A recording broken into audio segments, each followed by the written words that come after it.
Not there's anybody there, but I'm just trying to sort this out for the first time.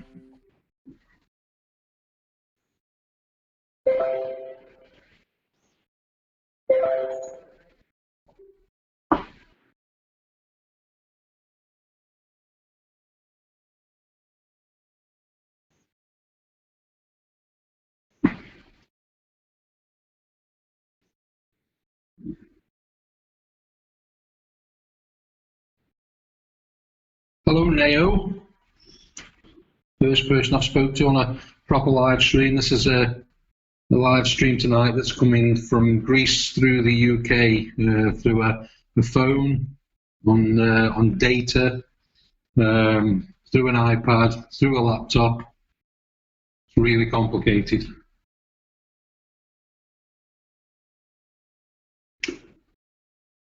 We've got detecting Metallica cruise beach method of detecting cruise. You're drinking, well done. I'd like to join in that one. Just a little tipple. There is a bit of a delay. I can see it's weird watching myself on screen, talking a few seconds behind.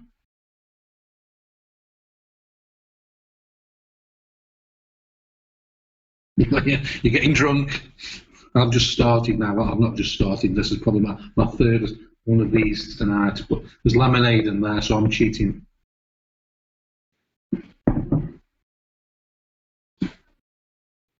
Six people on. Who else is on? Show me who you are. I'm the Ace Master. I fudge. How is things? Things are okay. I'm being a bit crazy at the moment. I'm here on my Jack Jones. I have been for a while now. Camera lady's stuck in the UK. I'm stuck here.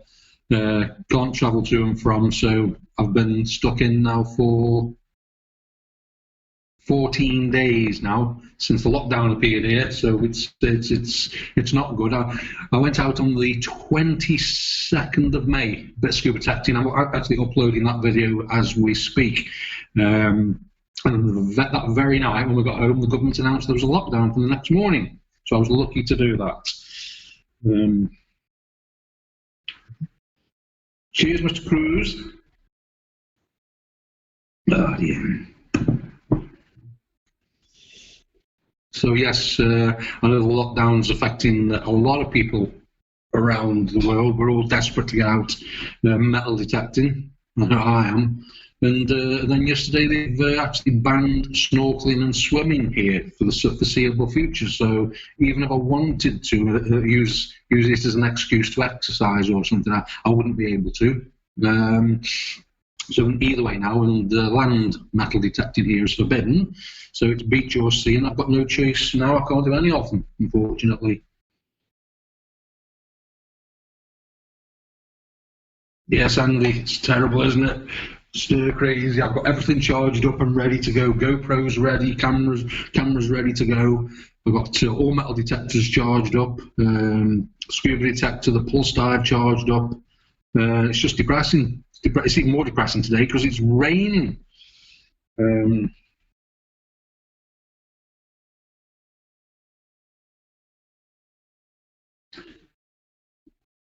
Yes, detecting McAllister beach is closed now since yesterday. Go muff diving. I don't even know what that means, Andy. I'm too innocent.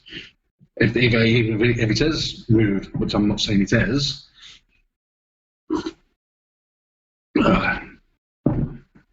at least 6 people are watching.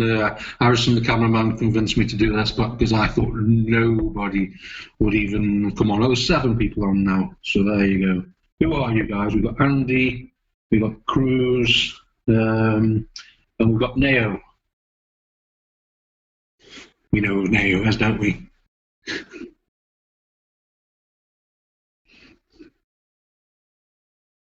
Oh, we've got William.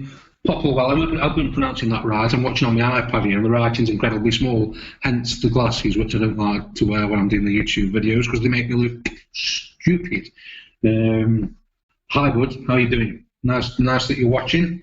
If anybody's got any questions they'd like to ask me about what we do in the metal detecting community, anything that you'd like to know about the metal detectors I use or the locations I go to, how we get there, why I use the word fudge, and anything you want to ask, just ask away. Oh, I know you are, Neo. I'm just playing. I think I can't tell by your picture there.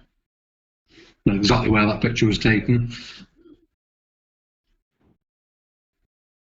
It's really weird, this delay, as I'm watching myself live here, down there where I'm reading the comments.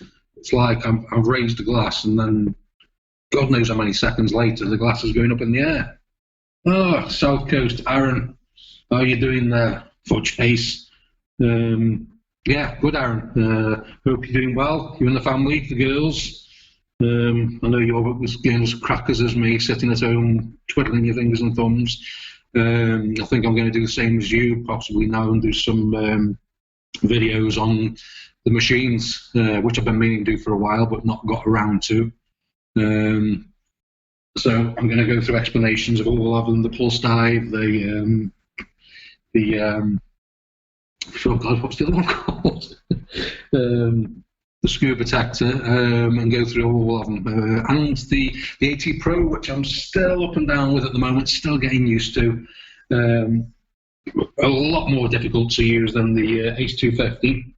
More complicated, but I'm slowly getting used to it. But I'm still using the 2 machines. I know some people, when they get a new machine, they go out and use that one. I'm still using the 250 because sometimes I just need to get out for a couple of hours and I know the machine really well and I can find lots and lots of good stuff with the 250. And then it's nice to go out with the AT Pro after and see if I can clean anything up that I've missed. But it's been happening the other way around. I don't know if you noticed on the videos. I've gone out with the AT Pro, done an area, gone back with the H250 with the Nell Tornado and found more. Strange. Andy. Garrett is bringing out a new detector soon. Can't wait to hear more about it. Ooh, tell me more. What we're looking at, something to replace the AT Max, the AT Pro, the 2400i.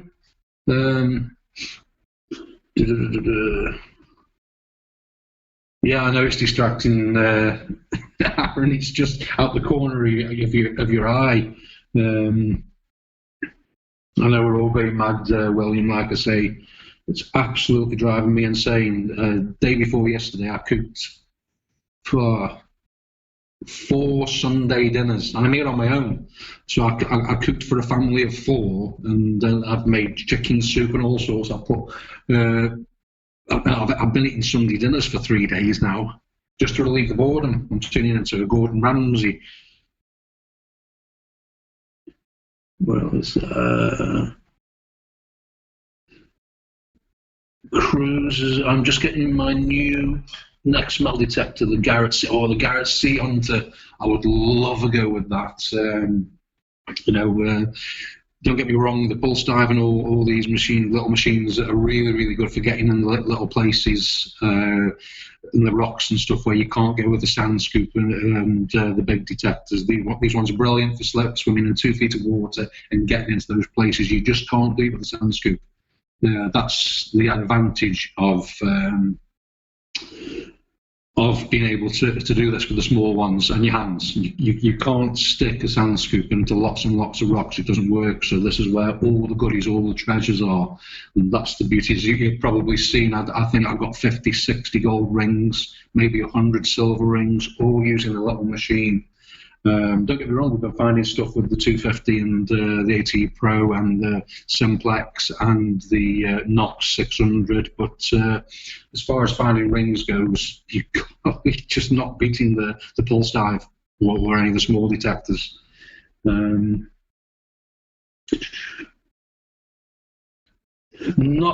yet. That was the plan. I should have been out over these last few days.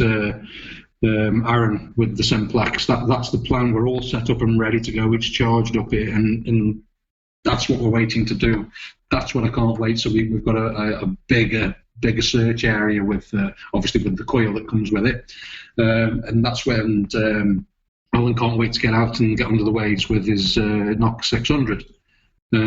He's thinking of upgrading to the Nox 800. I know nothing about these machines, so if anybody wants to throw some advice Alan's way, whether it's worth upgrading to the 800 or just sticking to the 600, I wouldn't have the faintest idea. I've never used the machines, but the Simplex at the moment, it's doing really, really well. We've found gold and silver the very first few times we've been out with it. You saw the gold chain. The very first time I used it, I found a gold chain. Alan found a gold ring. I think we're really, really lucky on the beaches here. Very lucky. I don't know. It's just I did what 5 years, 6 years in the UK. Found lots of wonderful things, lots of really old coins, hammered coins, and everything like that. Really exciting. But to get into the sea here and to do it is basically treasure hunting. Well. It's a little bit better than treasure hunting. Yeah, you're finding a lot of modern gold rings and different things, of which I've got a box of. If anybody wants to see them, I'm quite happy to get them out and show you. I might even do a video of it in the future, what we found so far, because I've not sold anything. I've got it all. But yeah, and then you find out that there is treasure. You start dating the rings and looking at the hallmarks on them.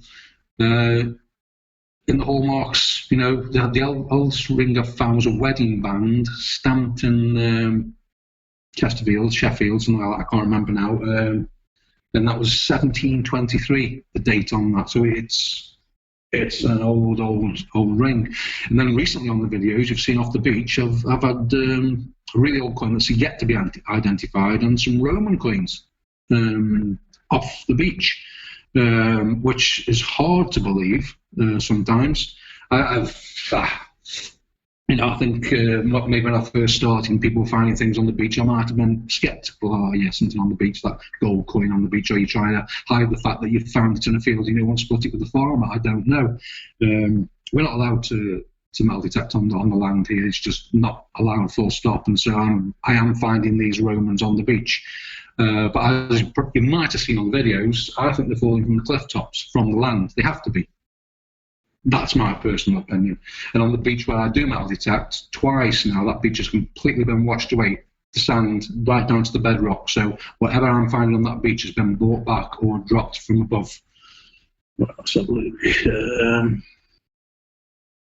Yes, Aaron Allen, he's not too bad. He's got a really poorly knee at the moment, so that's why he's not been out in the last few videos. That's why he was so looking forward to getting into the water. And this is the time now where we would have had at least 2 weeks of being in the water, and it takes all the pressure off his knee, gives him all the sort of time for his knee to get repaired. So he's absolutely gutted as we go and get out, absolutely, because when you're just floating around like a whale in the sea, you're not doing any exercise, and you're just wafting your hand around, moving stuff out the way. There's no digging or anything. It's so relaxing. Sometimes I swear you could fall asleep detecting in the sea. The Metal Detecting Channel. Hey, how you doing? Thanks for joining us.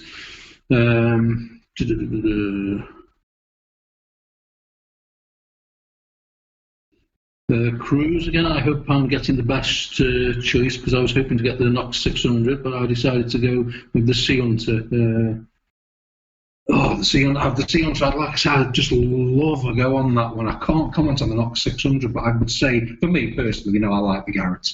But then again, now since I've used other makes and brands, a detector's a detector, and it detects metal. That's what it does.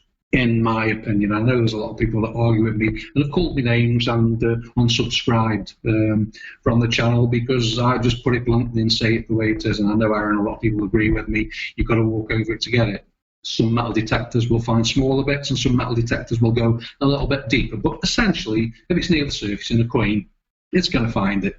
You know, then it's specialist detectors that'll go smaller and find. I mean, you've seen the gold nuggets I've found in the sea. Not a gold nugget, weighed about 4 or 5 grams with, can't remember if it was pulse dive or the scuba detector I found that with, but even that can find a little piece of gold.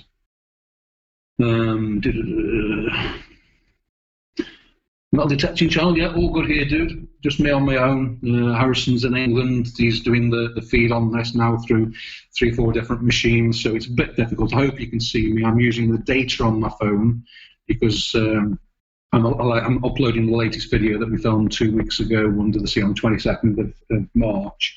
And because everybody's on lockdown, I don't know what it's like for you guys around the world, but the Wi-Fi here has slowed down and down and down and down. Everybody's using the bandwidth and everything. So for me, download at the moment, I can watch Netflix, okay, I can watch YouTube. I'm getting about 4 gigabytes per second. Uploading, when I'm trying to send things to Harrison in the UK, it's uploading at about 0.40 of a gig, which means like this video, for example, it's 35 minutes worth of clips I'm sending to Harrison, and it's been uploading for 36 hours now. The last video, it took over 60 hours to upload, so you can kind of imagine the problems I'm having. So every time I do a video, of which I hope to do a few over the next few days, it just takes forever to upload, 2 days or more to upload a video.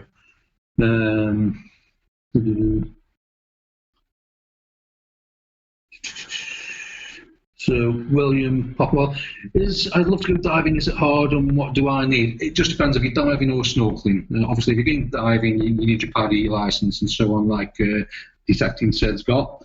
If not, then the swimming in the sea, it's quite simple. If it's the sea where, like here, where it's lovely and warm, apart from now where we wear a wetsuit, a winter wetsuit, it's very easy. It's so relaxing.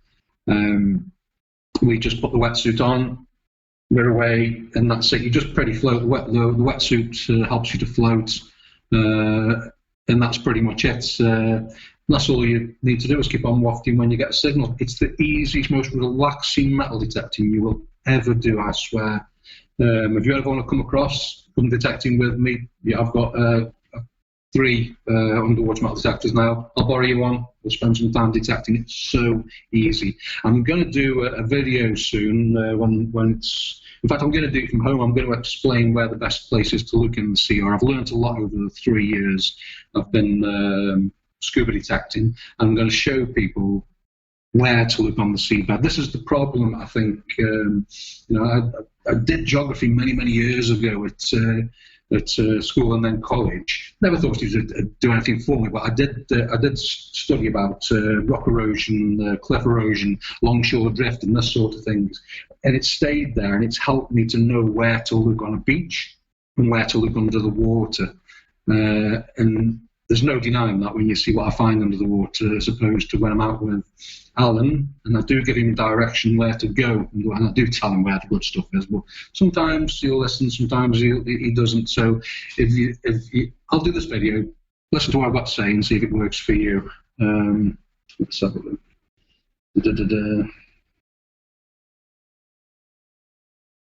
Yeah, there's UK. Hey, yeah, if you're using 4G, drop down to 3G.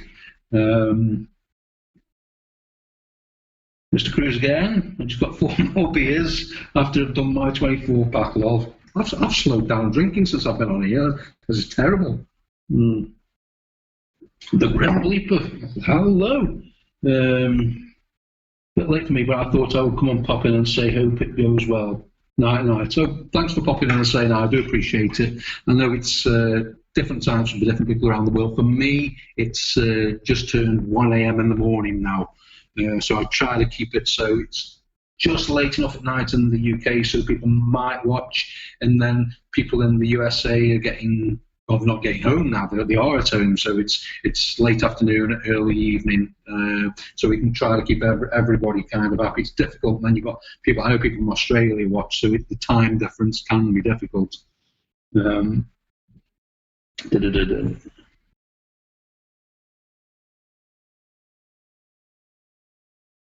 Yvonne, good night. I don't know if you're still watching.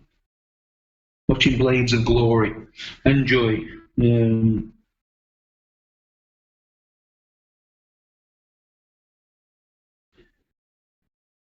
know, Aaron, people are so passionate about the detector brands. I'm not going to mention who, but you'll know about this time last year, it was pretty much, we put out a video. It wasn't a serious video. We just put Ace 250 versus Knox 600. Well, we were working in partnership with a guy in the USA. Like I say, I won't say you. I'm not going to name. You'll know if you've watched any of the videos.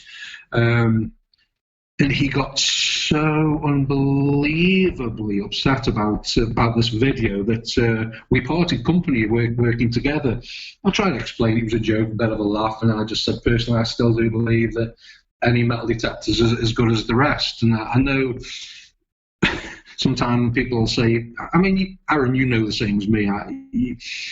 You know, you've used a 250, then you've gone across the same field with another metal detector. You've found a little bit more because, yeah, it'll go a little bit deeper. Some do and some don't. But you know as much as I do, and people that have been doing it for years now, if the weather makes a difference. The John 316 UK, who I used to metal detect with in the early days, we knew that if we went out very early in the morning and the ground was hard and frosty, we'd get more signals before the ground defrosted. When it was frozen or there was a little bit of snow on the top, we'd be getting signal after signal after signal. And then when it defrosted, it calmed down. So we used to purposely go out early in the morning. And even with the 250, it worked wonderful on that. You know, again, on the videos, people say the Ace 250 is a toy. It doesn't work on wet sand. It doesn't do this. It doesn't do that. Proved it all wrong. The amount of stuff I've found with the Ace 250 since being here and the Ace 250 in the UK has proved all that wrong. And people will still watch the videos and they'll still argue with me. Your decision, your choice. I don't really care. I just see the proof of the pudding is in the eating. Simple as that. Where are we? Yeah, Aaron, again, like you say, at the end of the day, you're testing lots out at the moment. You're using the Vanquish and the Simplex and all sorts, and you're seeing the tiny little differences between the two, but it's called a metal detector for a reason. It detects metal. It doesn't become any more clearer, any more plain, any more simple than that. That's what it does. It does what it says on the tin.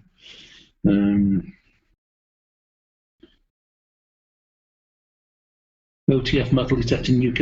Hey, I'm not stuck to one brand. I've got a Mine Lab, and I love the Garrett. I'm looking at getting an Oaks.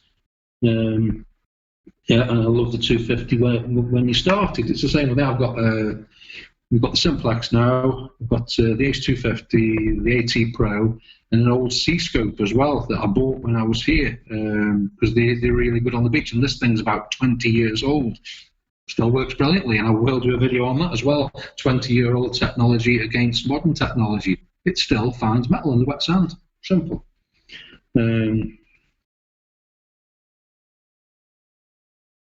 Yeah, you know, South Coast, Aaron, you find loads of the Ace 250. It's where I coined the double dinger from. You know, every time you heard that double dinger, double dinger, that stuck with me, and it's become to haunt me. Double dinger, but that's what it is. It's a double dinger.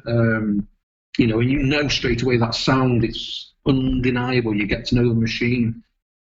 That ding, that sound. You know straight away that it's something good. Occasionally, yeah, it might be a can, but you know that if you lift the detector up and it's still going ding ding 12 inches off the ground, then you know it's a can straight away. It's not a problem. John, all right, John. 2 nights on the trot, you joined us now. E-track all the way. I know you love your E-track, John. And again, I don't know if you came on last night in time. You were on the video before. I don't know if you were there when he came on, when you found the little tiny gold ring on the old mansion. There was me and Simon there. I found the little Lizzie Hammett the same day. Now, this is something that we did do because John found that with his machine so deep that Simon and myself, we both got the Ace 250s with the Nell Tornado coils on, and we put this little gold ring back at the bottom of the hole again, and either Simon's or my Ace 250 with the Nell Tornado would pick it up. Maybe the slightest little thing that you probably wouldn't have dug because it was that faint and it wasn't even a double. You get a little, but John's was picking it up every time. So yeah, like I said before, some go a little bit deeper, some pick up different signals. But at the end of the day, if it's within 6 inches of the surface and so on and so on and so on, you'll find it.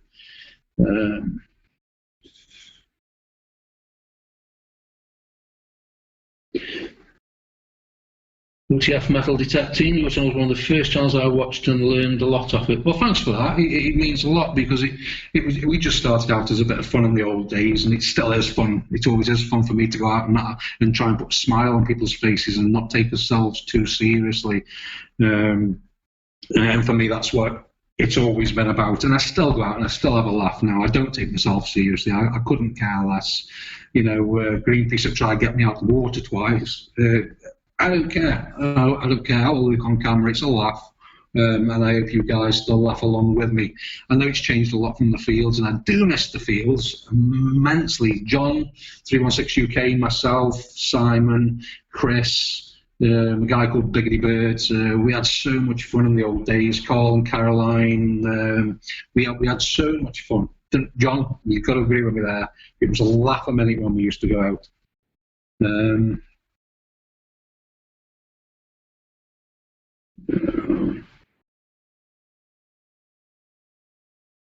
Just going through, make sure I'm missing no comments.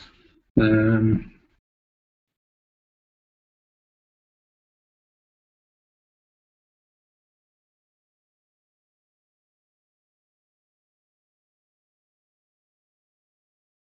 much deeper is the AT Pro?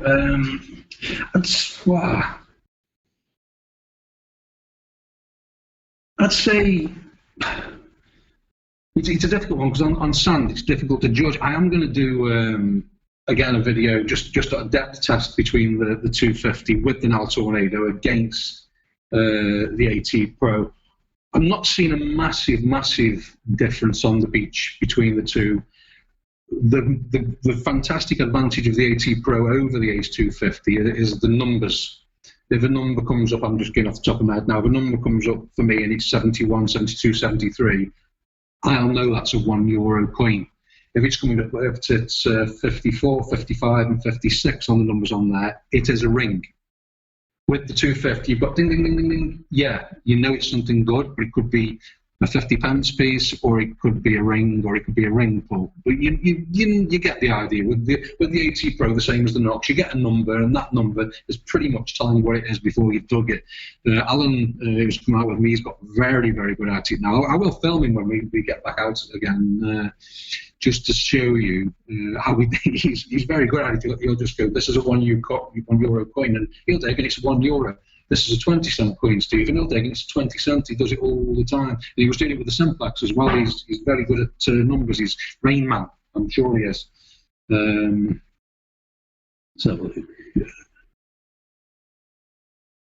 Yes, John, they were good times. We'll do it again one day, I'm sure. William, the further we get out in the water, well, yeah, I think anywhere in the water, the best part of the beach, the sea that we had in the water this year was about 2 feet deep and about 8 feet away from the shore. There was an area of grey, thick, gloopy mud. But we couldn't detect there for very long because as soon as we started mixing it, the water went dirty. But this place was like a trap net that caught absolutely everything. So I think we found roughly 10 gold rings, God knows how many silver rings, a 22-inch silver chain, all in this like 50 foot by 50 foot kind of area in there. But Andy, who's you've seen, Andy's going to start coming out with us more this year, and we've got a couple of islands that we're going to go to. Andy's got a speedboat, so we're going to do some speedboating, jet skiing, and get out to some local islands. Andy, when he first came here, owned a water sports company with, you know, the paragliders and the banana boats and Ringos and stuff like that. And he said to me, Steve, out there's an area, he said, where people's bracelets used to come off when they were thrown up in the air, the chains used to come off, and you know they lost. And this is probably in 2.5 meters of water.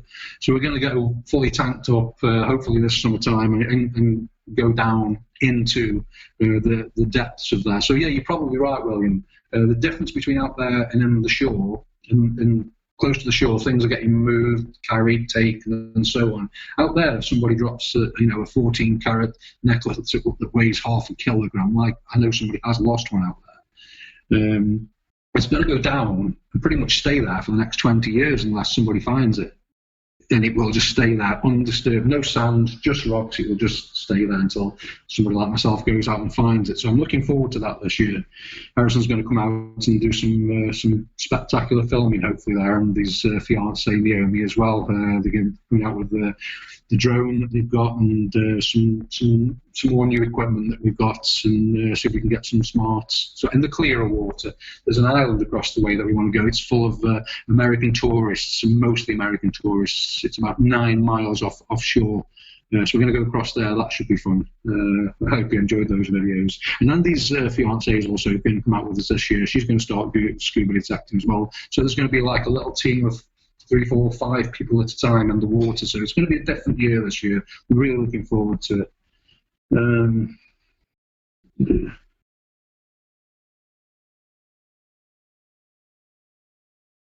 Yeah, the Felix Owens. I still watch all you guys now. I watch obviously you are on South Coast, the Felix Owens as well, looking for his car park money on the beach. My biggest crime is I don't comment on people's videos as much as I should. I do watch them, but I'm going to have to comment more. I get that involved in them. I just don't comment, and they've gone off, and I've moved on to the next one.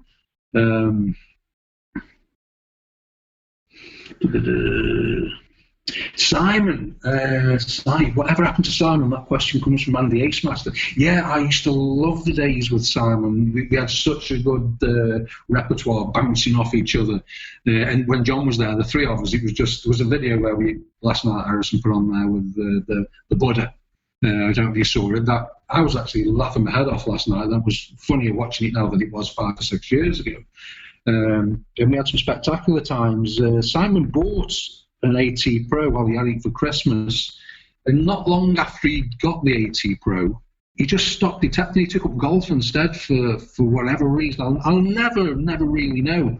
He did buy a scuba detector last year or the year before, and he said he was going to go to Spain or somewhere, use it, get some video clips and send them to us to use. He never did, and it's such a shame. I so much enjoyed those times with Simon. They were fantastic times. So yeah, he's still in the UK. He's probably playing golf or doing whatever he's doing now. But I know he's certainly not detecting. 2 or 3 years ago, I said if he's not using his AT Pro, I was going to buy it off him, but he'd already sold it at that point. So no, I don't miss him. Have you ever go back to the UK and look him up? I'd love to say to him, come out and just have a couple of swings for old time's sake. You know, his own channel, Swinging with Simon. Well, I think the wrong sorts of people were looking at that video, especially with the title. Yeah, John, they were fudging good times. It was on John's videos, actually. It was the first time that I started using the word fudge, and that was because of John. John was aware, obviously, with the YouTube videos, that kids watched them, and my language was quite colourful. Even on last night's videos, language got colourful in a couple of places, and then you kind of think, well, there's young metal detectorists out there that like watching the videos, and so you start effing and jaffing and swearing and stuff like that. So it's a bit like Red Dwarf. They replace swear words with smeg. I just replaced it with fudge. And so every time I say fudge, you know what I really mean to say, but you get the idea. It just makes it child friendly and doesn't make me look like an idiot. Yeah, he retired, didn't he, John? Simon, yeah, like I just said, Andy, they were fantastic days, and it just ended so quickly. It just ended so quickly. And then it was just John and myself that went out for a while. We had a guy called Biggity Bird, Biggity Giggity, Biggity Giggity, Biggity Bird, as we used to say. He came out with us 1 or 2 times, I think, but he was a good lad. Who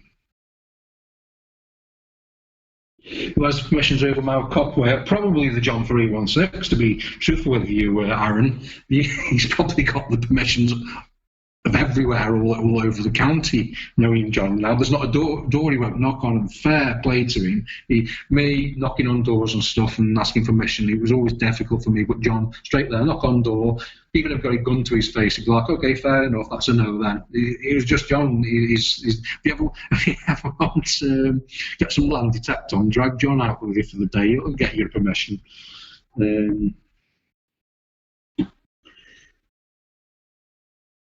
Have you still got that Buddha, John? Have you really? Is that to remind you of Simon? What year did we launch, and what advice would you give to newbies? What year was it, Harrison? Type me the year down on the messenger. If you're still watching, I bet you're having beer now, aren't you, Harrison? Oh, he's typing. I think we've been thinking about 7, 8 years now. So, 2012. 2012 we started, I think November. Yeah, I think it was November 2012. Advice. Basically, I think if you go into it, don't go into it. I mean, like Harrison just said to me, he was 15, 16 years old, and I used to give him such jet. But for me, it's just don't take it too seriously, and I don't. If I'm really fed up, if I'm really peed off one day, it comes across on the camera, and Harrison tells me off about it occasionally. But that's just the way it is. Some days you're just really fed up, or you're really happy, or whatever. And whatever I am, that's what comes out on video. And I don't care. If I'm fed up and just had enough one day, it's the way I'm not trying to make it all glorified with wonderful special effects and anything like that. It's just about having a laugh. So for me, just stick a camera in your face and show people what metal detecting is really like. If you have a day when you find nothing, film it, because that's the truth. Don't only put the stuff on YouTube where it's hammered coins after hammered coins after hammered coins, because at the end of the day, to be frank with you, people that do put those videos on, and they do exist, they've probably not even found half of the stuff, because we know there's people out there that fake them. People have been caught out doing it. The coin that they found was they bought off eBay 2 weeks before. We know it goes on. I prefer find nothing at all to be fake. What we find is genuine, and since I've been here, I've been so lucky with what we've found. But I've got about 7, 8 videos on this laptop now. I couldn't even upload them, because not only were the really bad days out, we literally spent 6, 7 hours in the water and found nothing.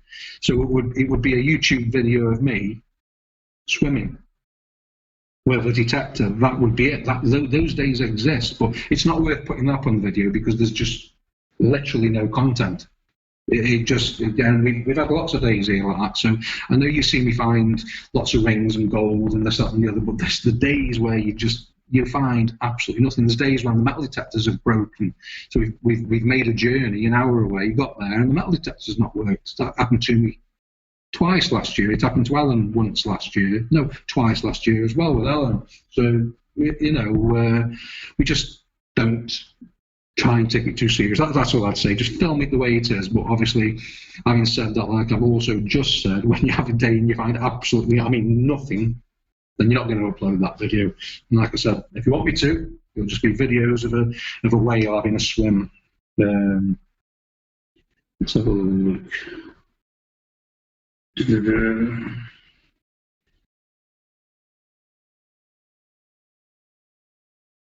Yeah, John's just John 316 has just said exactly what I've just said. Best advice is to be yourself and not be and just have a laugh.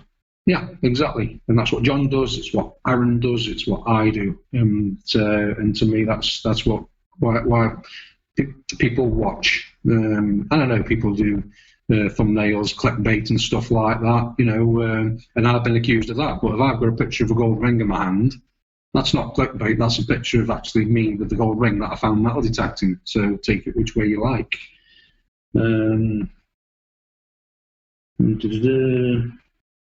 What do you enjoy more, old coins and fields or gold on the beaches?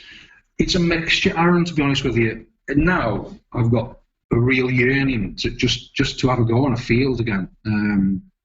And that might happen here. We might have a permission here that will be totally legal. That's why it's not been done yet on a 13th century estate. But until we've got all permissions, that's not going to happen. But it's, for me, it's a different. In England, your history hunters, you're looking at things, you're finding 1,000-year-old coins, you're finding hammered coins, you've got the potential to find such wonderful, wonderful stuff in the UK.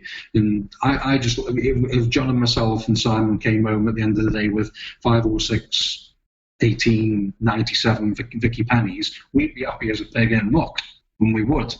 And the same with me here. If I go out and find 20 euros, that's 20 cans of beer for me.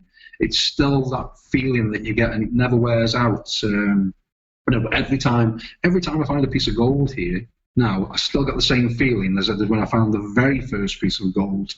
They excite me in different ways, is the answer, Aaron. They're equally as good at each other, but for totally different reasons. And if you ever get your mankini on, Aaron, and get yourself across here, you'll see what I mean. Because you'll come here, you'll find your first, you'll find your first goal, and you'll be hooked. You'll be absolutely hooked, I guarantee it.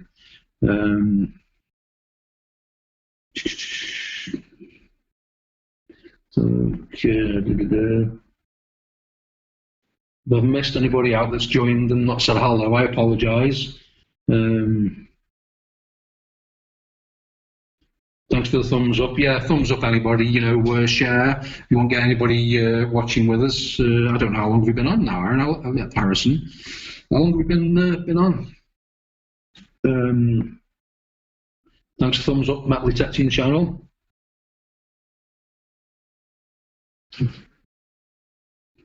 Oh, 40 minutes, not bad. Crashed your cell at double A's on the day after it rained. My 50 hunter coil was finding coins well up to 18 inches, and often.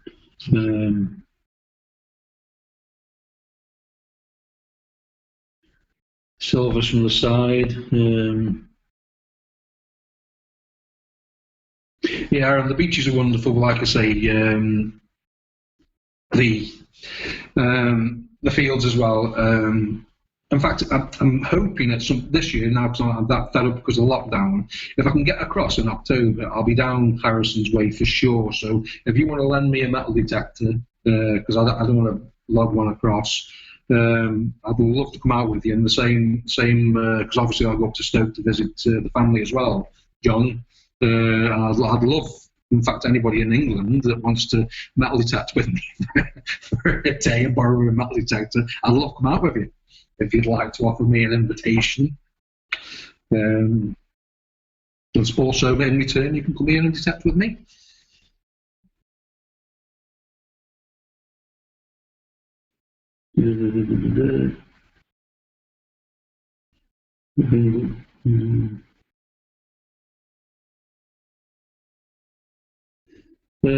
JJ Tabien, the most weird thing I've found. Most weird thing I've found. What would you say, Harrison? Weird thing. You've edited all the videos with most weird. I mean, that Buddha. I think John found the Buddha. That was weird. The weirdest thing I've found. Weirdest thing I've found. The weirdest thing I've found. I'm going to have to think about it. I'll get back to one. I'm going to play that through your mind. Harrison's thinking on that one as well.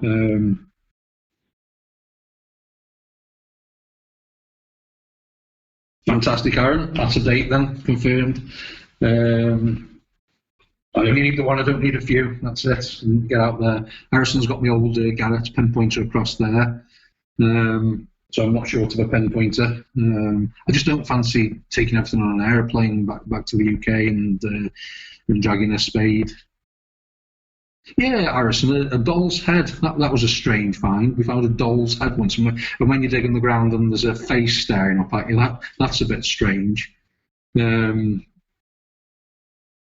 know there's some guys across in England, they found ladies' toys and different things like that in the woodlands and stuff, but there's nothing extraordinarily strange that we've ever found. I just said that weird in a weird way for me was last year actually when I found the I think it was 1865 Queen Victoria halfpenny on a beach here. That's a weird find for me because it's one of those off the Detectorists program on TV where you stand and you stand on the beach like this 2,000 miles away from the UK and you're looking in your hand and you're thinking, how did this 1865 Queen Victoria halfpenny in really good condition get on this beach? Really, it's a strange one. Let's have a look.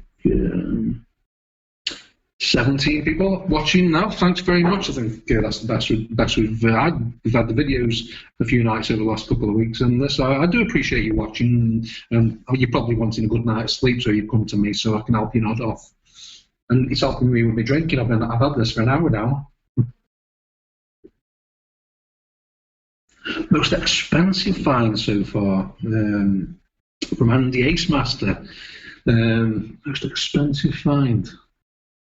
See, it depends because John will remember a coin that I found, a James shilling, I think it was, which is one of my favourite finds. Now, it's normally a couple £100 coin in value. And I happened to have it on me one day when I used to drive a taxi, and I picked up guys that a couple lived in a very nice house in the middle of the countryside, so I was questioning about the land they had and so on and so on. But it so happens as they were expert coin dealers. So I asked them about this coin, and they said the worst thing that people do is sell the coins on eBay. They said because sometimes there's coins that they don't realise that are so rare, and they're letting them go for, £50, £100, whatever, and they're valuable. And they said to me that this particular coin I had was an absolute top drawer coin, a coin like it was dropped yesterday, 400 years old. It would be a coin that maybe 10 of the big coin dealers in the world would want, which would force the value up. So that, for one, could be a lot more valuable than I think it is. But I like the coin too much. Unless I was in dire straits, it's staying where it is. And then a couple of gold and diamond rings I found here. One old gold signet ring was £300-400 in value, something like that. So I've still got that here as well. Like I say, I've got all the gold I've ever found here. I've not sold it. And a couple of the gold rings, wedding rings, I've actually got back to their owners, which is a nice feeling. But yeah, it's probably forgetting the coin because I don't know the value of that. So probably £300-400-500 on a ring. What's yours? Andy, what's your most expensive find? What's anybody's most expensive find? But tell me.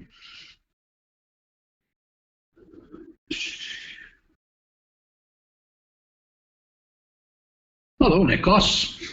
You okay, mate?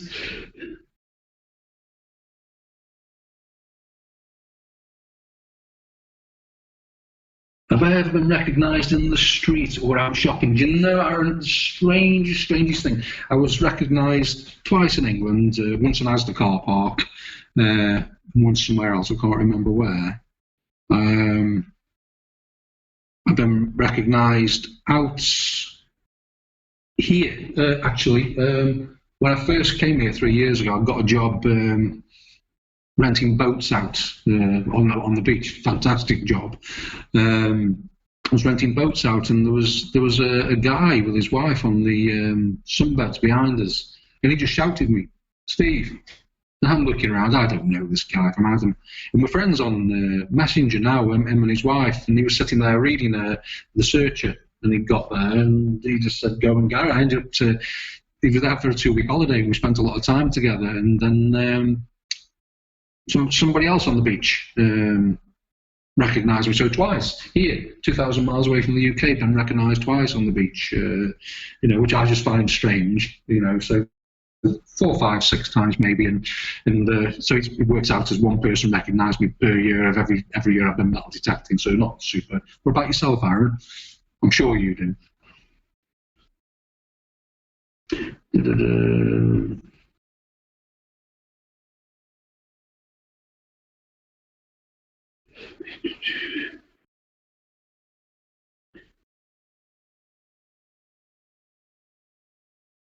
Yeah, Johnny, that was the day that the Roman came up and the James coin.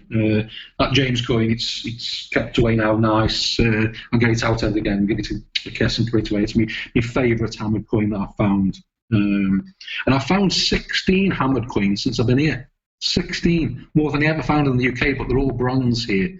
But again, all off a beach. All off the beaches, which is strange. Want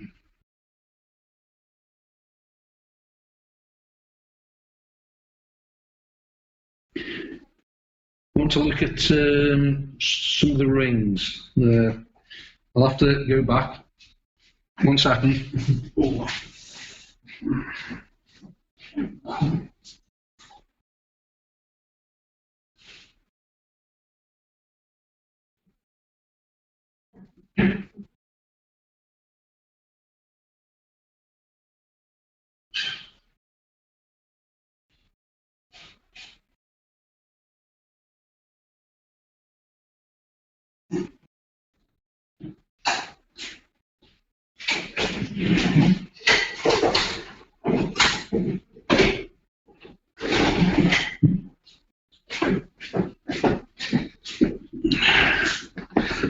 Sorry about that, very unprofessional.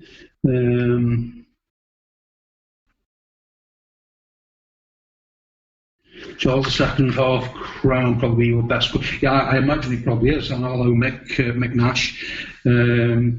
Quite rare, Charles II half.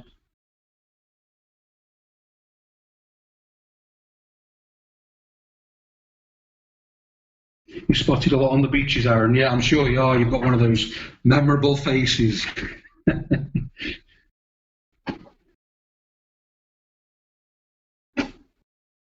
Wow, Andy, that's fantastic. There's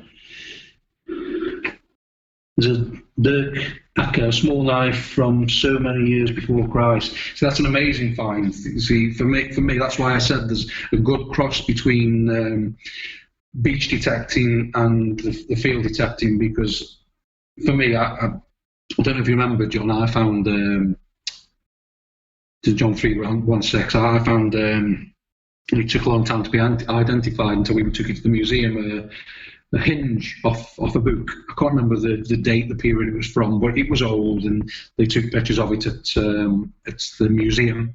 But to find something like that, it was just a hinge off a book, nicely decorated and in bronze. But just to hold something like that in your hand, and the old the pot handles we'd find from medieval times, and the pot legs. First time I ever found a pot leg was again with the John 316 UK, and it's we thought it was an axe head that had been chopped in two. But we're still live, Harrison, because my iPad's freezing here, so if you can just let me know if I'm not talking to myself.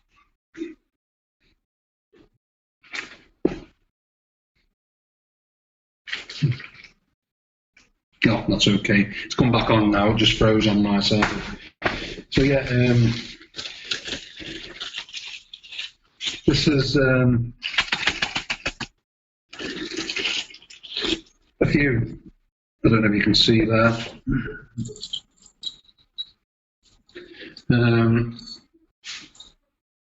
Bits of the gold out now. The ring. See, I remember. I don't know if you guys are all the same. You find rings and you remember. See, I remember. Put these here. these two rings here, there was a big storm coming in. I'd been in the sea 15 minutes somewhere. I've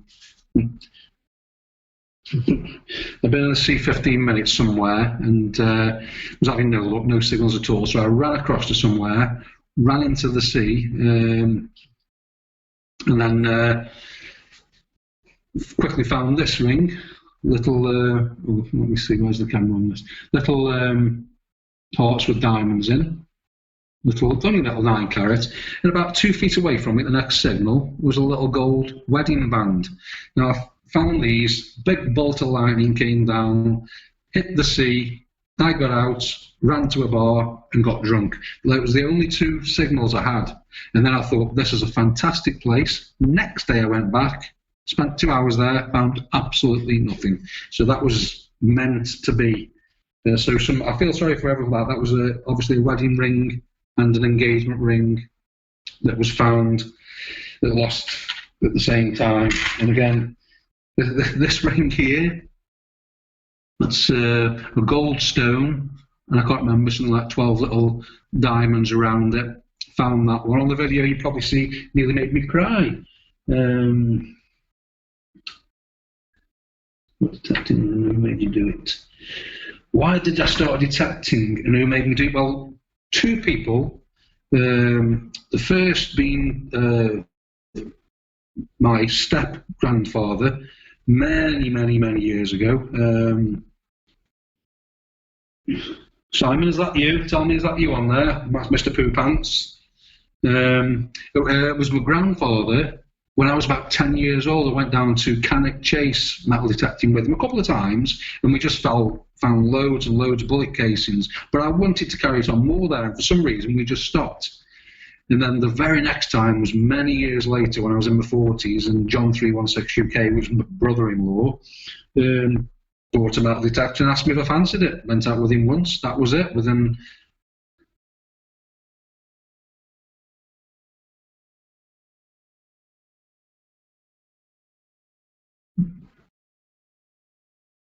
are we still on, Harrison?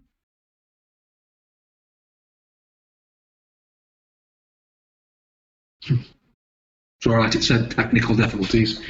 So yeah, John 316, my brother-in-law,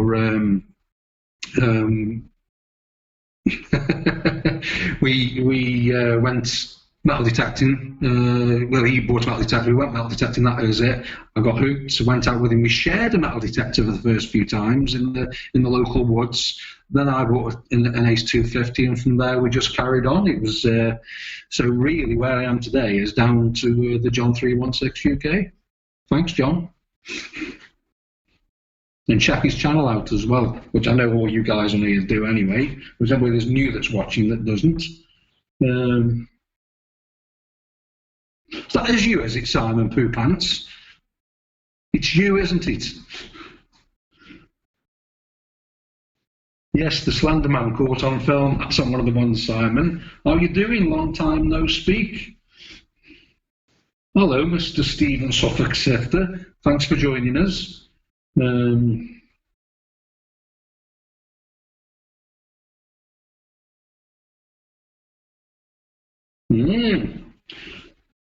Oscar Archie. Hello. Ruben BMX. Hi, Ruben. Thanks for joining us. So this is me other box of rings. There's gold, silver, all sorts in there. So many. I should really sort them out. Coins. Just coins I find interesting. There's bits of gold, stuff like this that came out. Looked like a piece of trash, where it ended up being a gold ring.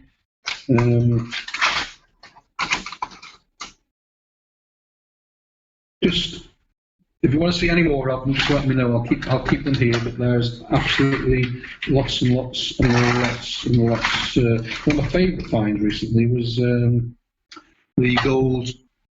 This gold-plated crucifix. I really liked the design on it.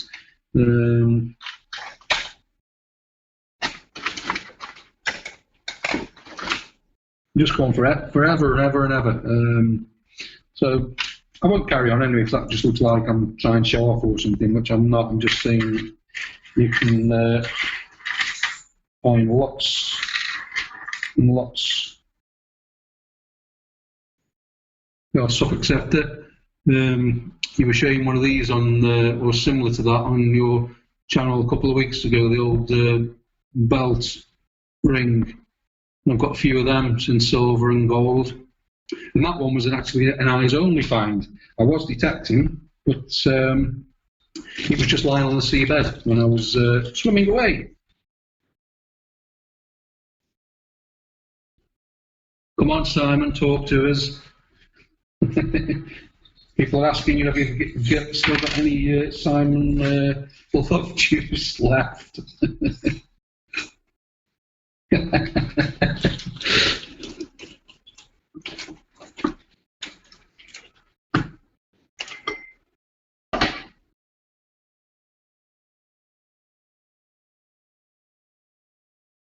So, any questions, like I say, ask away. I'm just sorting through here just to see if there's anything.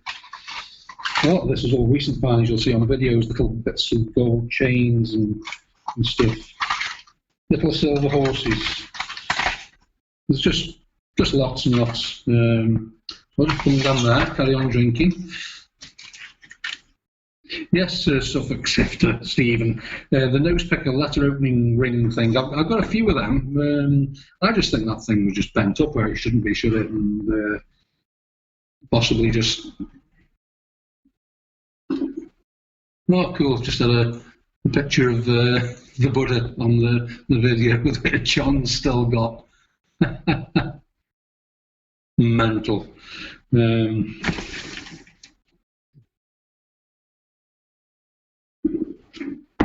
Yeah, I don't. Yeah.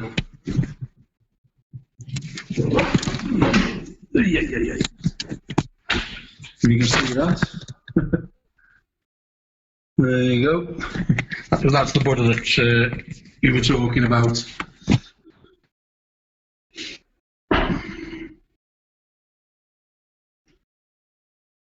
So anybody else got any more questions you want to ask me? I'm making sure I haven't missed any out. Simon's gone quiet. You've sneaked on. Where are you? I've to be called by my name, Bend Over.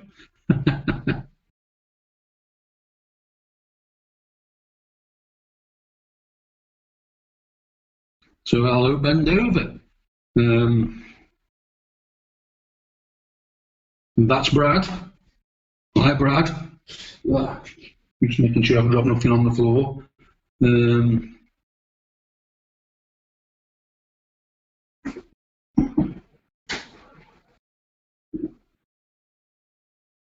Cheers, everybody.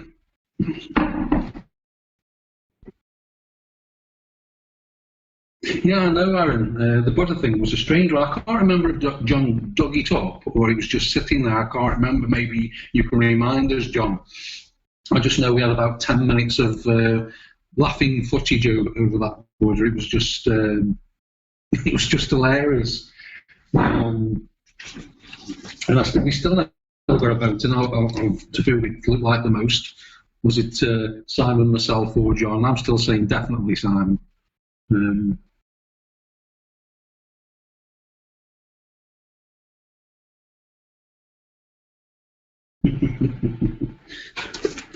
Well, he has had the coronavirus apparently, and he's over it.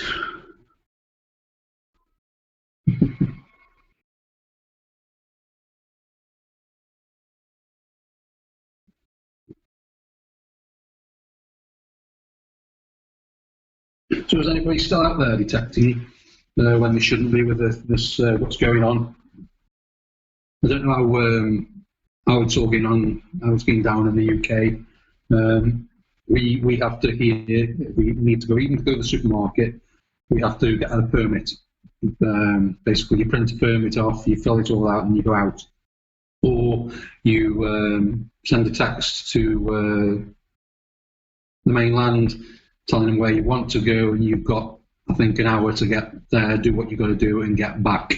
And if you break that, then it's €150 fine. It's extremely strict here at the moment. There's pet shops, pharmacies, mobile phone shops for whatever bizarre reason, and supermarkets that are open. That's it. Only 2 people in a car at one time. So that's a rule of the 2 people in one car time. In one car, 2 people at any one time in a car has been extended until the 31st of May. So that's another 8 weeks of that law being imposed.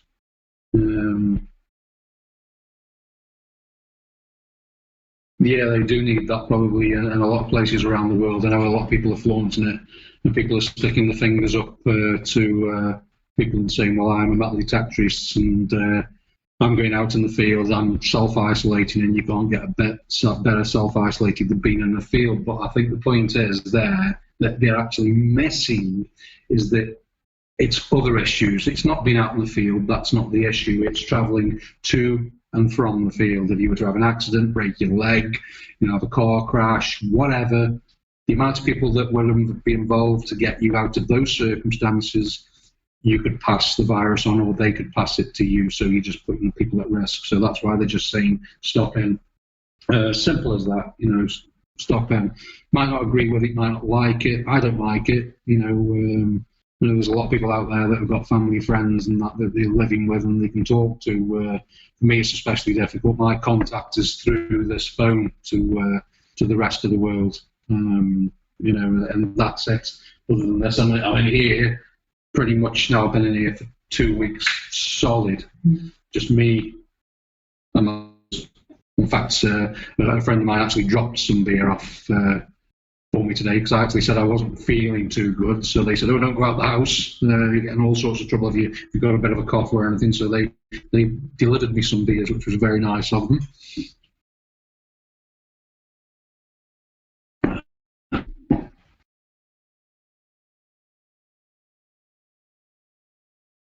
Yeah, Stephen, this weekend I'm sure lots of people will be sneaking out because they know they can get away with it, and that's the problem. It'll only take one accident and somebody stuffing up, and that will be the problem. And then the stories won't be enough as far as I'm concerned. At the end of the day, over this last 2 weeks, I know if I'd wanted to, I could have got to the beach with my scuba detector and that. There's ways I could have got around it and ways I could have got there. But what's the point? Just what's the point? Say, I'm of that age where I could possibly have a heart attack. And if I sneak down there on my own, and have to get people down there to drag me out of the water, then again, it's just problems. So it's annoying. I've got to stop in. I've got everything charged up and waiting to go. This curfew thing that they've got going on is until the 10th. They've just put another 3 days from the 7th to the 10th. So fingers crossed on the 10th. Maybe they'll lift it. I don't know, because here there's one case on the island where I am at the moment of the virus, as I'm aware of. So I think they'll extend it after the 10th of April. If they have to, then they have to.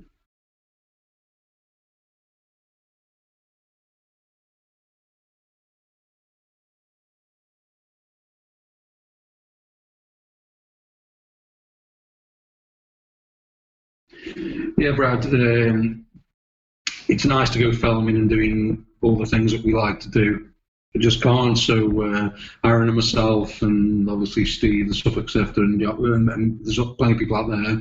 We're just going to do this from home just to relieve the boredom and get in contact with it through this, through the modern way of conversing, if you like. So I've got plans over the next few days, like I said at the start of the live stream, to start.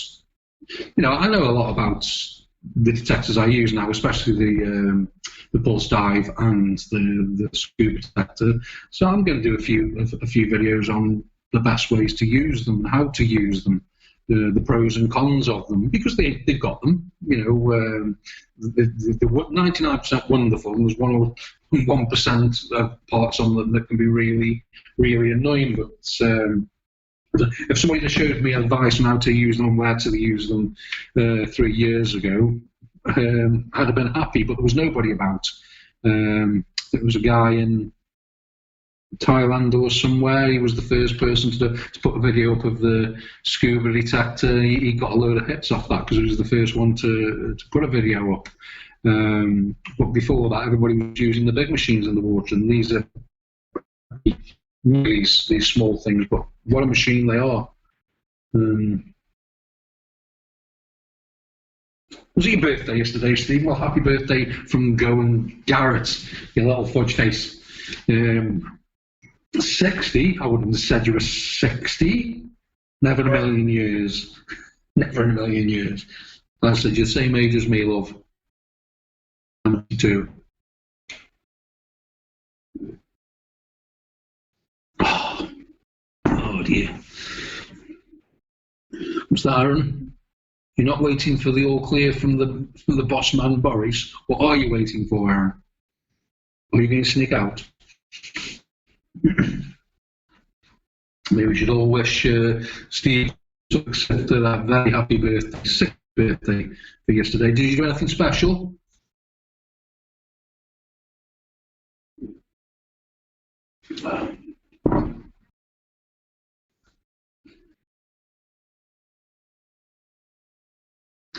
The first foot to the magnet fishing, yeah, I know, Brad. For me, I've got a magnet here, and I'll be absolutely honest with you. That I don't. Maybe it's because we don't have the canals here or anything like that. But I took the magnet out about 3 weeks ago and found a hinge off a door and a screw. So last year I took it out and I went to a river, did about a mile up the river, a mile back down, found absolutely nothing. I've put it over my shoulder, I've dragged it through the sea. There's nothing here, there's nothing. There's a few parts of small canals inland. I might give them a whirl in the summertime, and if not, I think me and the magnets are going to part ways. I can't do anything with it.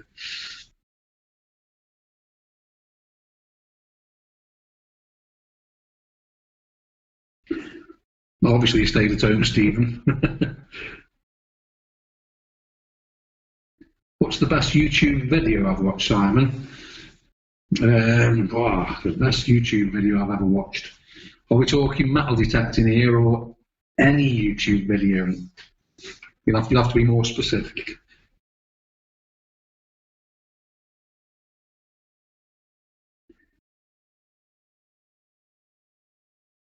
It's the first thing I'll do when the lockdown is lifted. I'll put my speedos on and I'll be straight down in the sea. That's the very first thing I'll do. I just can't wait. Your mouth starts watering when you're just thinking about it. It's just I was prepared. I was really waiting for April to come, where the sea's warm enough where you can start going into it. And obviously the lockdown continues until May. By the time May comes, the sea's lovely and warm, and that's the first thing I'll do. Everything's charged up, everything's ready to go. So yeah, straight down, grab Alan, grab Andy, grab Andy's girlfriend, 4 of us, straight bosh in the water looking for treasure. What about yourself? What you can do, Aaron? Straight on the beach or into the fields? Good, nice day with the family, Stephen. Good to hear.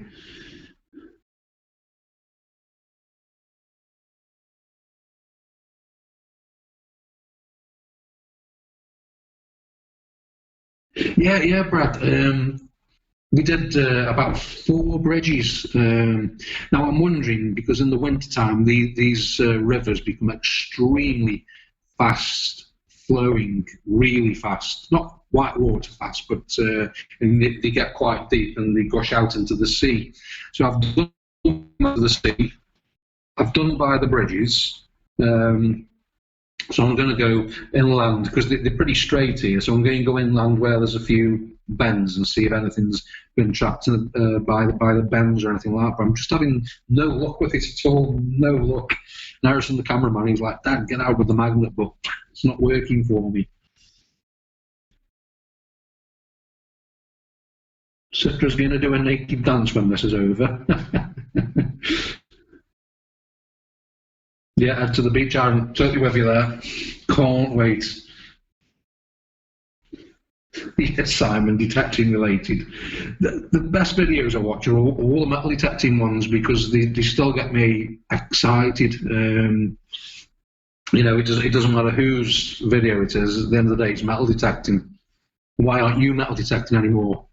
Mr. Davies, Mr. Poop Pants, tell me. Write it down there. Why aren't you detecting anymore?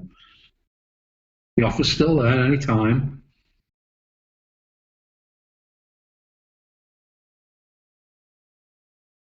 John's out in his new camper van off for a few nights. A few nights of what, John? A few nights of what?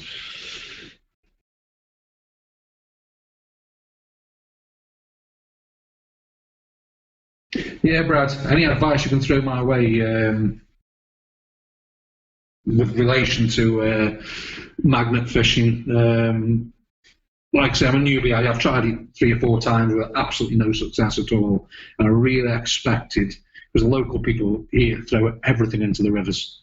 I know a couple of guys that were 19, 20, 21 years old back in the day, 1980s, and they used to just do naughty things and take mopeds that weren't theirs, and then when they finished with them and got home at night time, they fling them in the river. I'm not finding anything at all. Nothing. And stop detecting because people stop calling him poop pants. Was people calling you poop pants, Simon? Were they, love? Tell me who they were. I'll sort them out.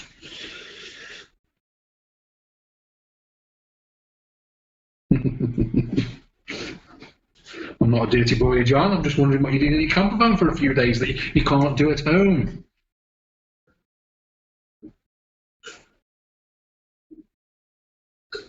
I'm just going to top beer up. Throw some more questions while I'm topping up.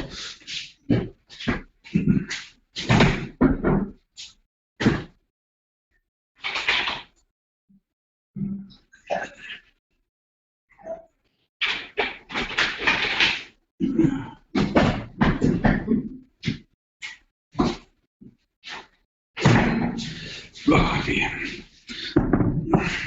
This stuff is so bad. I have to put lemonade in it. It's just vile. As people that know me know that I like my cider, and cider is not one thing that they really bother about here. They do a local cider, which isn't bad, but it's expensive. These 500ml cans work out at about, in sterling, 6 cents, something like that. So that's why I'm on them. The wine's cheaper, but it's a gut rotter. Any detecting questions come in? Has nobody got any questions now? Am I boring you? Let me know if I'm boring you.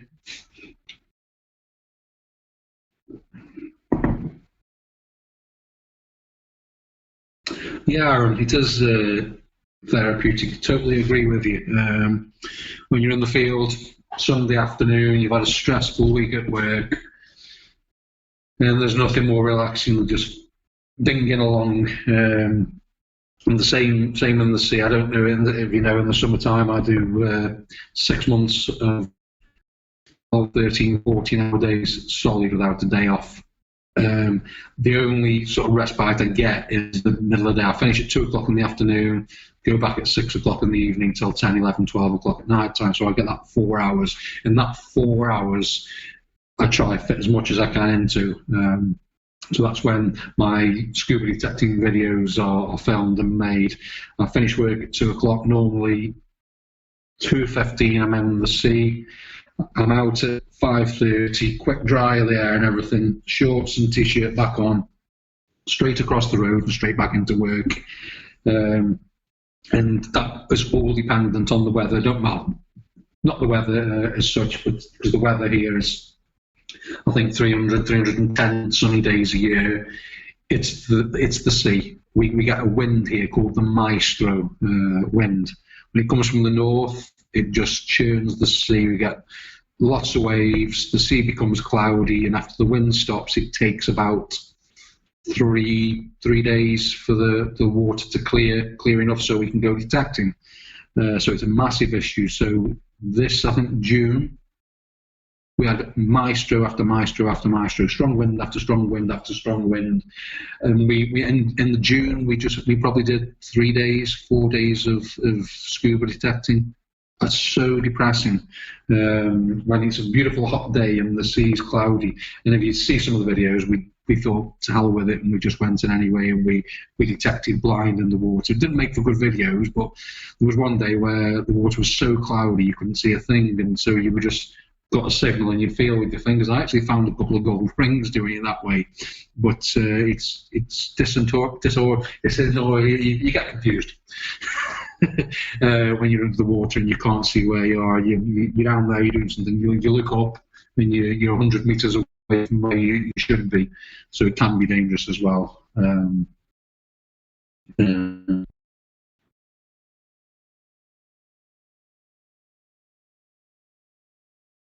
John, you've got no questions. You know everything I've found and done. I'm sure you do.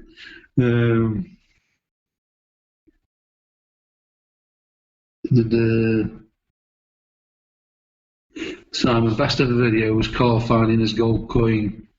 You've still got your metal detector, Simon. Start making some swinging with Simon videos then. Yeah, I do. I remember Carl when he found his gold coin. He'd done that field for years and years, and then if I remember rightly, as Carl did it, he found the coin a few feet away from his car, gold amber coin. Found with an Ace 150, I think.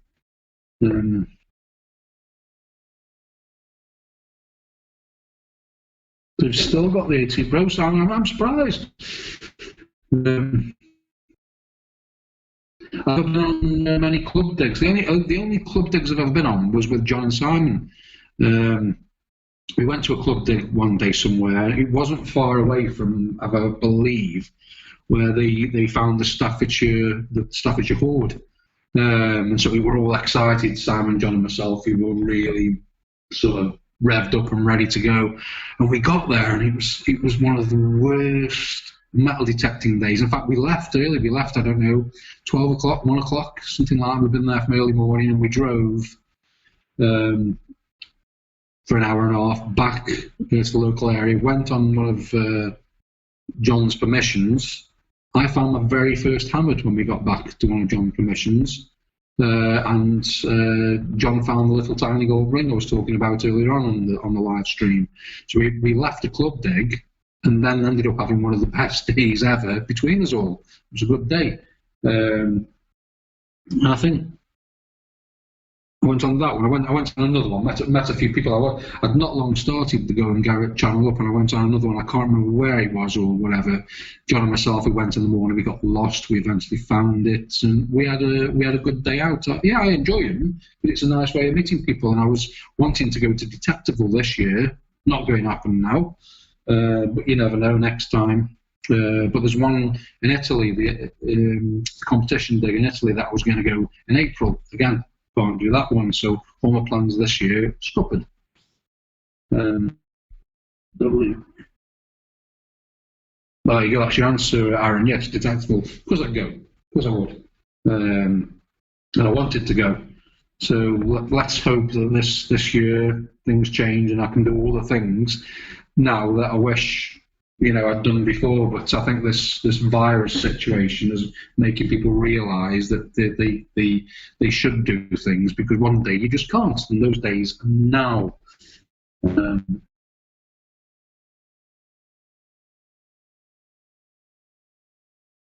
That's the Dairy House Farm. Yes, that was it. I remember it perfectly. A little Lizzie, little hole in the top. And I don't know if you remember, John, you'd actually been where I found the Lizzie, and one of your holes was about a foot away from where I found the Lizzie. So you'd found whatever you'd found, put the clog back in, and then the little Lizzie hammered coin that I found was if even a foot away from where you dug, little tiny Lizzie hammered. I've still got that here as well. And again, that was quite deep, and found. I think that was with was that the Ace 250 with the standard coil? I can't remember. I think it was. And then found little hammered Ace 250, deep wet soil. Good days. And I was emotional. Yes, I've been waiting for that hammered coin for so long.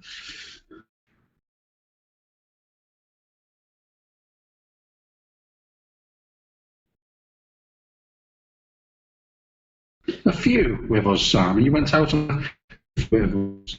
You went out on lots of hunts with us. How many of our first videos with Two Pants Simon? Lots of them. Lots of them. Yeah, 2021 detectable matter. We're gonna have to sort it out. I need to meet up with all you guys again. It's been too long. You've not found hammer, Aaron? Really? Wow. I'm shocked at that. I thought, for some reason, I got it in the back of my mind that you'd found the hammered. The hammers here, I've got them in a cup in the living room out there. These Venetian hammered queens. And when I found the first one, I was with Alan with his knocks, and I showed it to him, and Alan would have actually thrown that away. He said to me it looked like a piece of junk. And then when you started looking at it, holding up to the light, you could see the writing around the winged lion on the back and so on. And then since then, like I said, I've got a handful of things now, amazing things.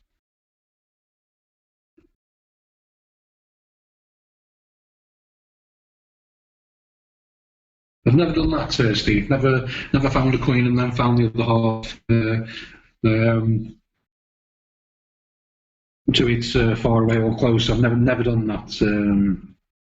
I know you've had plenty of silvers, Aaron. I remember if you look at the John 316 old videos, I didn't. John found what was a strange coin. If you go back and check John's videos, maybe John will put a link on here for you guys to watch it. But he found a coin in the bust didn't match up with the reverse. Just didn't match up. It didn't add up. It didn't make sense. And he even went online, and there was a guy called Coiny Britannia who used to ID all the coins for us. And it got him confused because he said, well, this looks like the reverse off one coin and this looks like the bust off another. They don't match. And then we found a little crack in between the coin, and it was two coins that had been stuck together. Obviously, they got a brown sort of a coloration to them. And it looked like they'd been dropped in like a leather purse or something. The leather purse had rotted away, and these two coins had just become sort of stuck together over the 200 or 300 years since they were dropped. And actually, on the video, we're splitting them open for the first time. I think one was a James, maybe the other was a Charles. I can't remember, John. I'm pretty sure one was a James.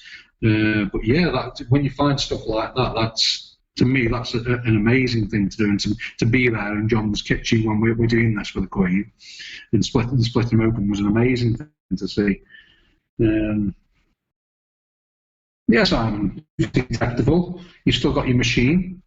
Do you fancy it, joining up, putting the GoAndGarrett team back together, John 316 UK?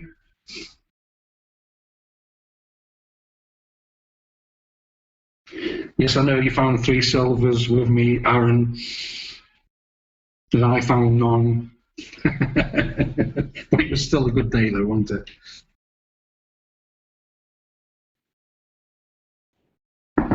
Simon, how often do I come back to the UK? I left the UK to come here 3 years ago, 26th of March, just gone.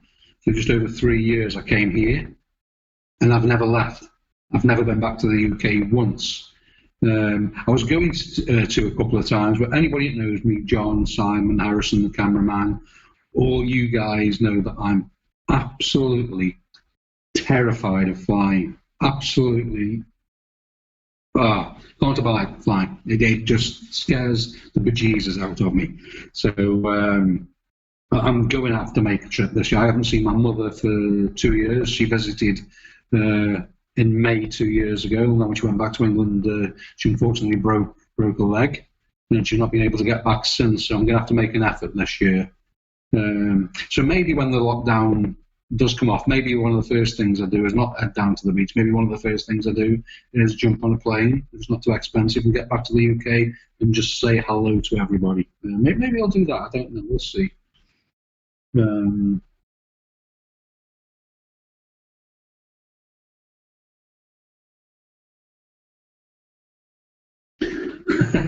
It would be a big surprise if you came out to where I am and on the beach. You're quite welcome any time.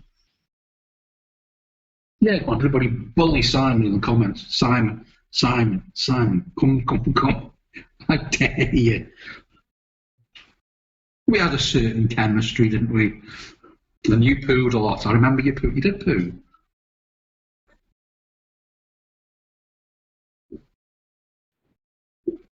How's Tina anyway? Simon? Hello, Tina. You there?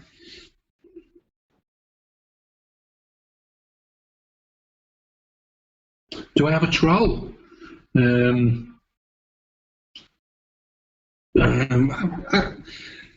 think maybe I do. Every time we post a video, it doesn't bother me. I find it quite amusing. Every time we post a video, we always get a thumbs down straight away, and it doesn't matter. Doesn't really bother me.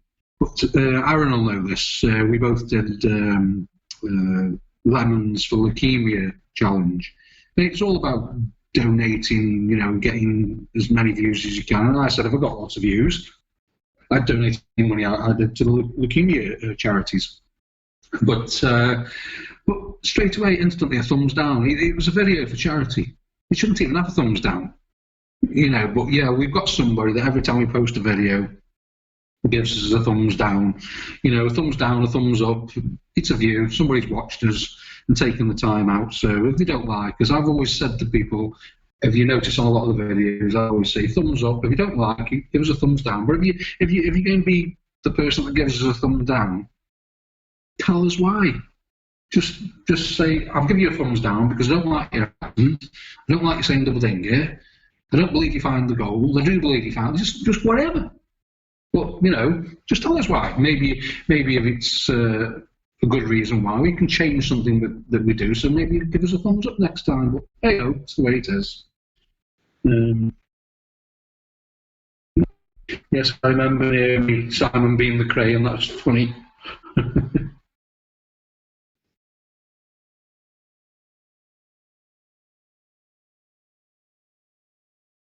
Well, Simon, come. You've got to do it.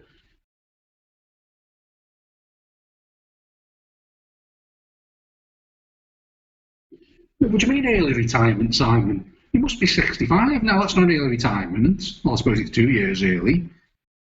Early retirement at your age. You're at retirement age. You're always so much older than me.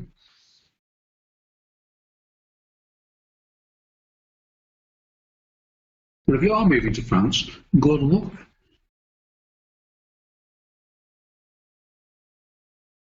Yeah, Aaron, South Coast. It is annoying when you're doing something that's not offensive. You're not trying to upset anybody. It's just a video about a hobby that you love, and then you're getting a thumbs down. And then sometimes you think to yourself, shall you turn comments off? Shall you turn thumbs up and thumbs down off? To me personally, I think YouTube should remove the thumbs down. I don't think it should be a choice to people. I personally think it's wrong. Give a thumbs up saying, yeah, I like it, and if you don't like it, scroll on, goodbye. Doesn't matter. I personally think all social media should not have a thumbs down. If you're a 15-year-old depressed kid that's posting videos to make yourself feel better, about anything that you're doing in life, and then you get 100 thumbs down, that's not going to make you feel any better, is it? Thumbs down is a bad thing. It doesn't upset me at all in any which way. I just think in some circumstances it just should be removed. You shouldn't get that choice. Thumbs up only.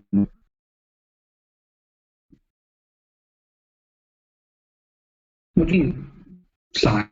You remember dressing up as a great paint crane? We'll get a video of it for you.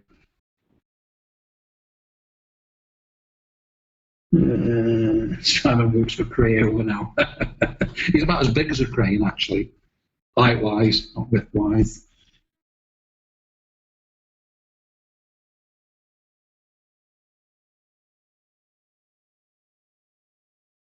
I know, John, you're getting thumbs down and stuff, and it doesn't bother me either, but it's just wrong. It's like people are just trolling through just to thumbs down, thumbs down, thumbs down.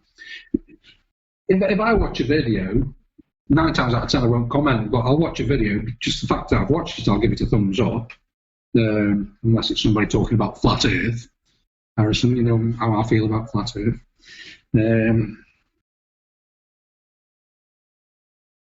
Yeah, it does agree. Negativity, Aaron. It's like I say, it doesn't bother me. It irritates me that it's there and it shouldn't be there. They wouldn't do it in a school. You know, a teacher wouldn't give you a thumbs down for your homework or anything like that. You might mark it as wrong because you got it wrong. But if you wrote a story, they'd point out your mistakes, but they certainly wouldn't give you a thumbs down. I just don't like it. The thumbs down thing. Just don't. I could waffle on about it forever. It's just irritating.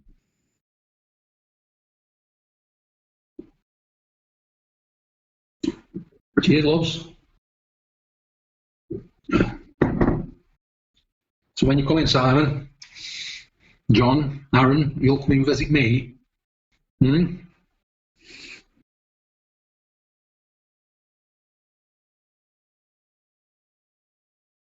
How long have we been doing now, Harrison? Must be a while. Must be nearly 2 hours now. Just let me know if I'm boring you.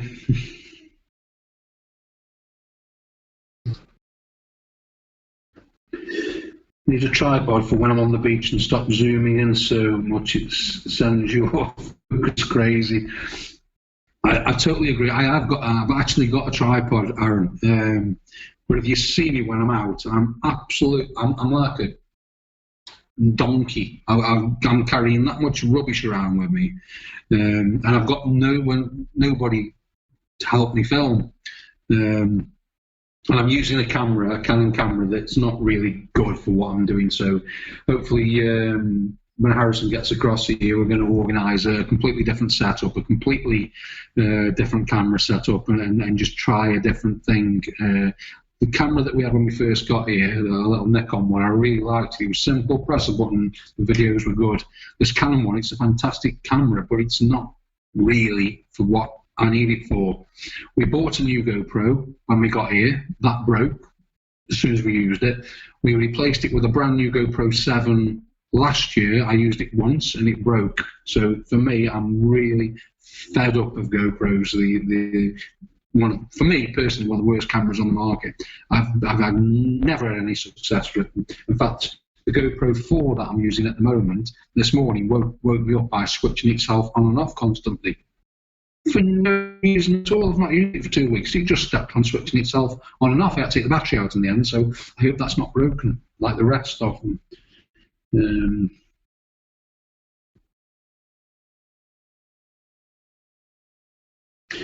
I'm sure your passport's and all around get sorted out. You've seen my tripod, have you, Simon? The middle stick is tiny. Have you been peeking?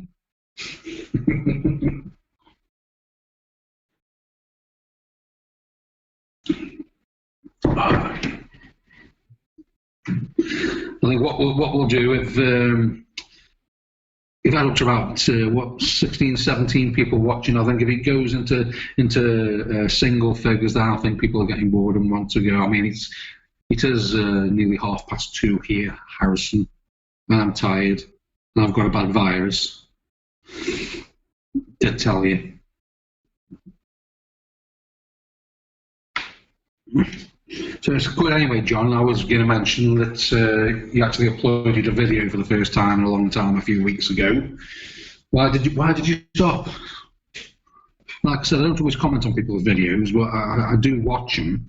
And then you were uploading videos, and then you just stopped. Keep on doing them. People do watch them.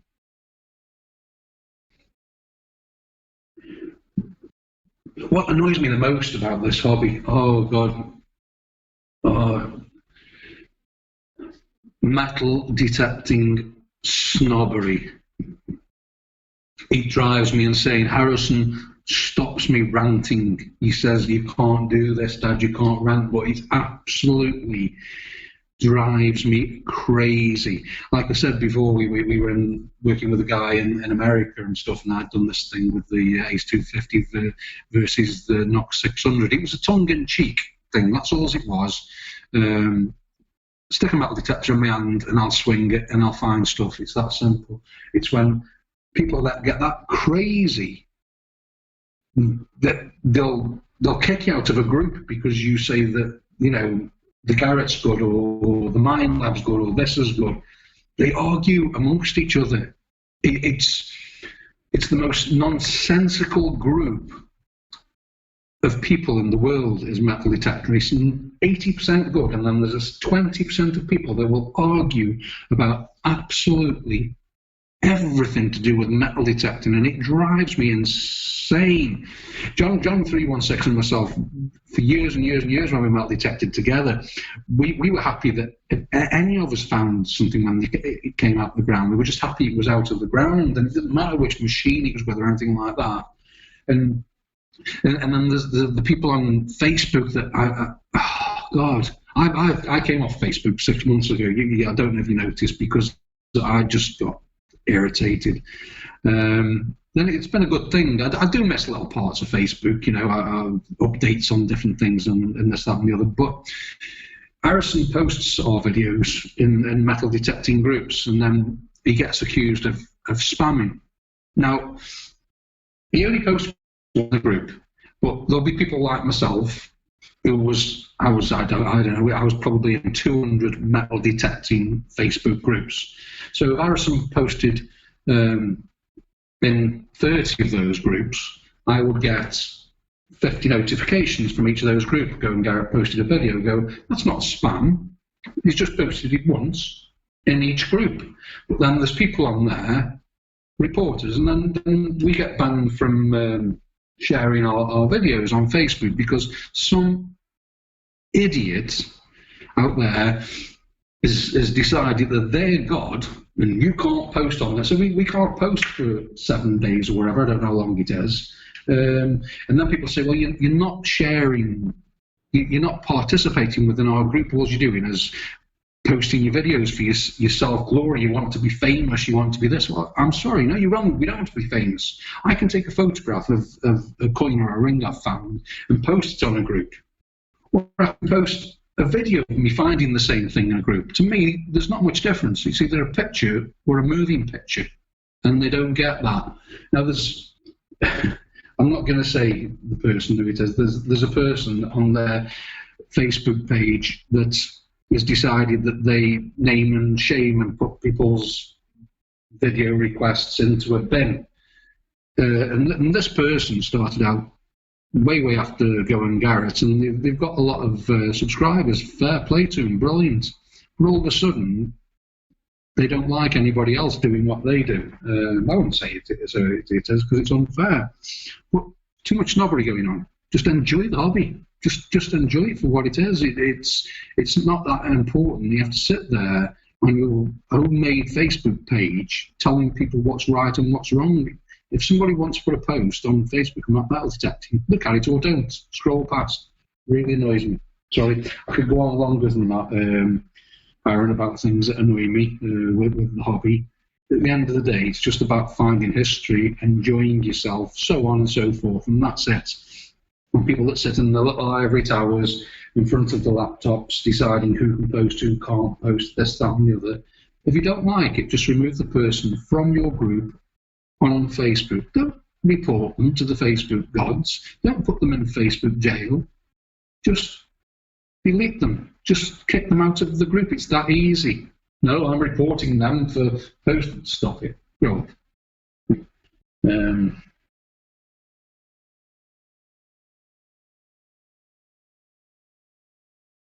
I've seen the sort of likes around. Yeah, well, I could go on for hours, Aaron.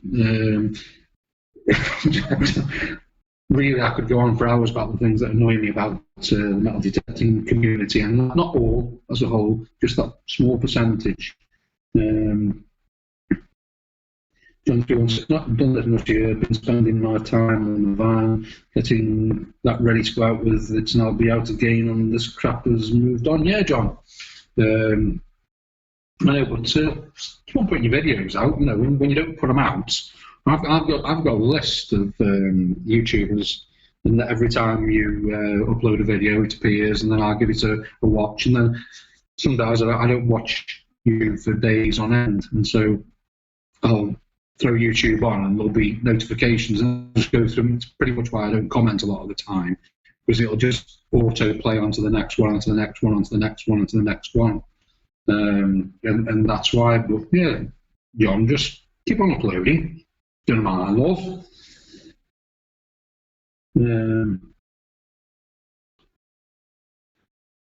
I was out in 4 groups, the next day 4 more groups. Do you get any problems with that, Aaron, at all? I mean, Harrison put it right down and right down, but some people just don't like it for whatever reason. And like I say, if you don't like it, just kick us out of the group. It's not a problem. There's thousands of groups.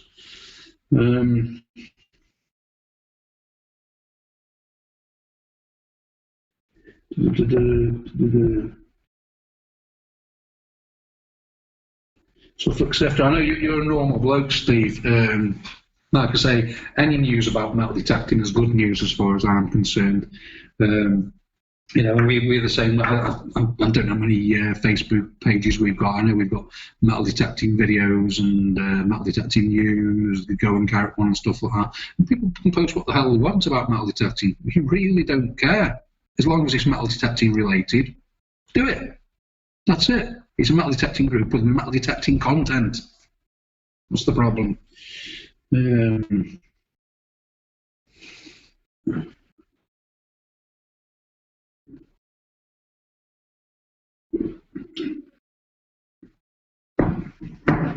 Seems like I'm boring people at Harrison. We've dropped down to below 10. There's 9 people on board. Oh dear. That's bad.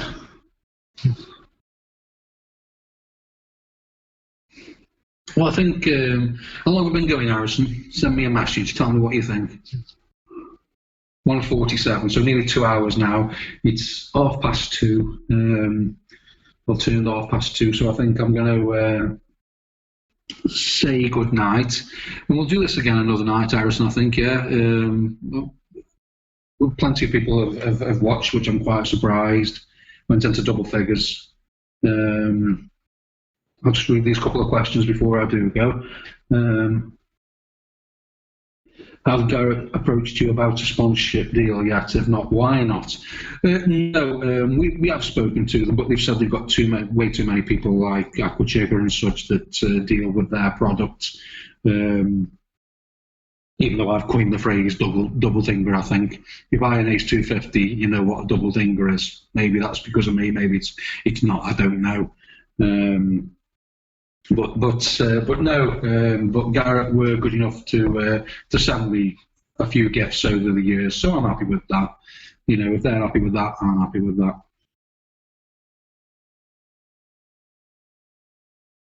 Suffolk Safety did get a grief on the YouTuber for posting your links, so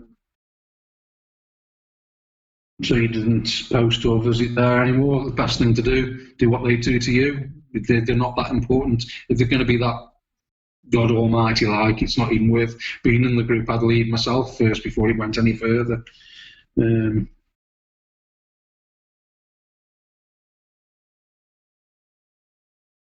Yeah, there's plenty of haters out there. You know, there's people the comments sometimes that I got on the videos.